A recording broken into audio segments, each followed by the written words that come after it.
People in Madagascar vote in a special presidential runoff election.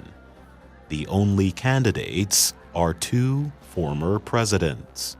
The European Union has set out its terms for Britain to leave the EU without an agreement between the two sides. China says the United States should rethink its recent statements about cooperation between China and Africa. U.S. National Security Advisor John Bolton criticized China for expanding its influence in Africa last week.